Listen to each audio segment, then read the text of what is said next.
Olá, eu sou a Ingrid. O nosso grupo vai falar um pouco sobre o simbolismo e sobre os poemas de Cruz e Souza. Mas, primeiramente, nós devemos entender o que foi o simbolismo. Bom, o simbolismo foi um movimento artístico que surgiu no século XIX e teve como principais características o subjetivismo, o espiritualismo, a religiosidade e o misticismo.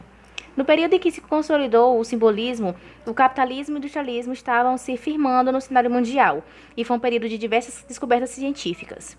No entanto, isso acabou gerando muitos problemas sociais, como o aumento das desigualdades sociais, uso de mão de obra infantil, longas jornadas de trabalhos, o que levou os artistas a negarem a ideia de progresso. Bom, essa corrente artística que se manifestou na literatura e na pintura se aproximou dos ideais românticos de subjetivismo, idealismo e individualismo. Assim, a objetividade foi posta de lado para dar lugar a uma nova abordagem mais subjetiva, individual, pessimista e lógica. Bom, se por um lado ele apresentou uma ligação com o romantismo, por outro, o simbolismo rejeitou as ideias dos movimentos anteriores do realismo, do paganianismo e do naturalismo. Ele se afastou do rigor estético e do equilíbrio formal do movimento parnasiano. Ele buscou se distanciar do materialismo extremo e da razão. Dessa forma, ele explorou temas mais espirituais, representando a realidade de uma forma diferente e mais idealizada. Então, nesse período, houve grande interesse pelas zonas mais profundas da mente humana, como o universo consciente e subconsciente, mostrando uma arte mais pessoal, emocional e misteriosa. Algumas características do simbolismo, além do subjetivismo, do individualismo e do miticismo, é que possui um caráter transcendental, utilizava muitas figuras de linguagem, como metáforas, comparações, aliterações, assonância, sinestesia, e ele tinha uma composição poética e musicalidade. Ele também era muito pessimista e valorizava os sentidos e as sensações. Cruz e Souza, João da Cruz e Souza nasceu em 24 de novembro de 1861, em Florianópolis, no estado de Santa Catarina. Seu pai, Guilherme da Cruz, era pedreiro e sua mãe, Carolina Eva da Conceição, lavadeira. Ambos escravos alforriados. Recebia educação formal devido ao apadrinhamento do coronel Guilherme Xavier de Souza, antigo senhor de sua mãe e de quem herdou o sobrenome Souza. De 1871 a 1875, Cruz e Souza estudou no Ateneu Provincial Catarinense, colégio da elite local da época. Nessa escola, como bolsista, o jovem poeta destacou-se como aluno. Em 1881, trabalhou na Companhia Dramática Julieta dos Santos e no ano seguinte fundou com os amigos o jornal Colombo. A partir de então, o poeta dedicou-se à causa abolicionista. Alvo de preconceito racial desde a infância, foi impedido por ser negro de assumir cargo de promotor em Laguna, em 1883, apesar de sua nomeação. Cruz e Souza, João da Cruz e Souza nasceu em 24 de novembro de 1861, em Florianópolis, no estado de Santa Catarina. Seu pai, Guilherme da Cruz, era pedreiro e sua mãe, Carolina Eva da Conceição, lavadeira. Ambos escravos alforriados. Recebia educação formal devido ao apadrinhamento do coronel Guilherme Xavier de Souza, antigo senhor de sua mãe e de quem herdou o sobrenome Souza. De 1871 a 1875, Cruz e Souza estudou no Ateneu Provincial Catarinense, colégio da elite local da época. Nessa escola, como bolsista, o jovem poeta destacou-se como aluno. Em 1881, trabalhou na Companhia Dramática Julieta dos Santos e no ano seguinte fundou com os amigos o jornal Colombo.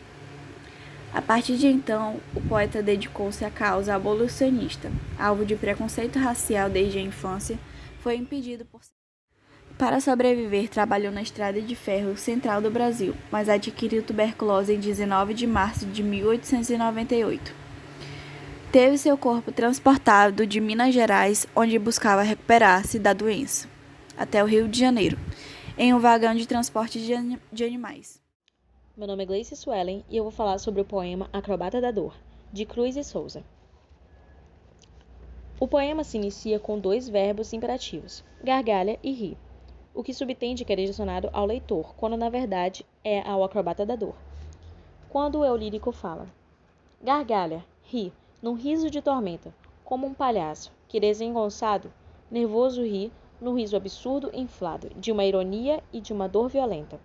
No segundo verso, ele fala como um palhaço. É mais uma abertura para que o leitor, na verdade, encontre o verdadeiro alvo desse poema.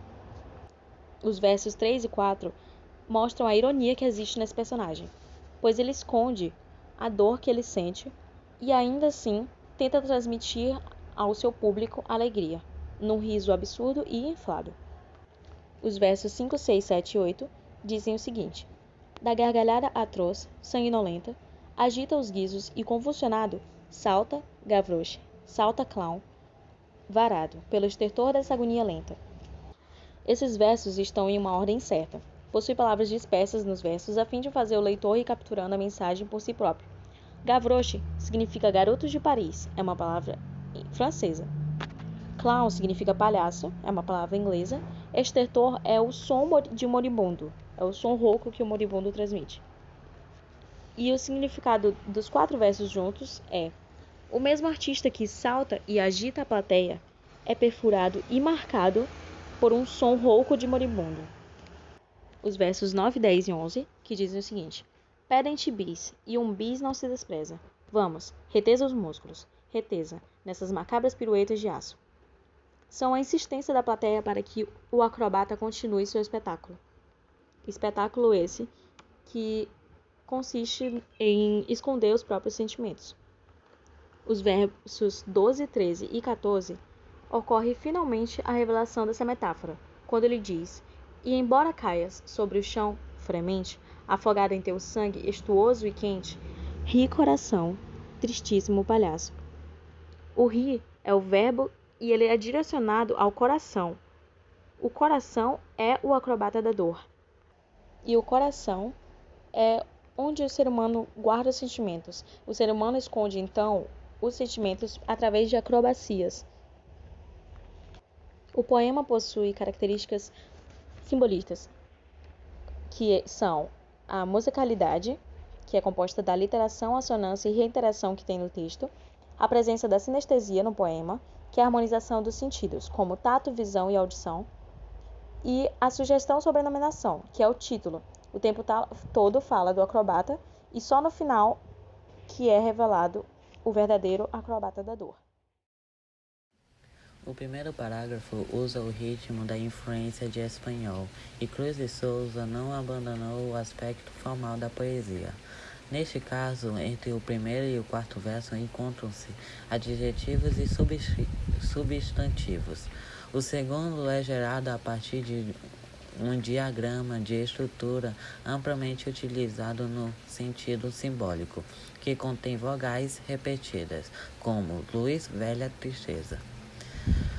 Outros elementos importantes é o misticismo. Na maioria dos poemas, o misticismo quase existe de forma dominante.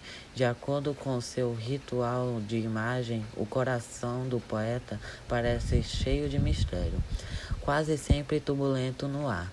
Mesmo os elementos comuns sofreram mudanças profundas, ganham brilho. No verso onde o mar canta os salmos e as rudezas, a palavra mar tem um significado transcendente e absoluto. Quando escrito com as letras maiúsculas da fábula, tem maior poder expressivo. Os recursos de símbolos e objetos são amplamente usados para coisas antropomórficas.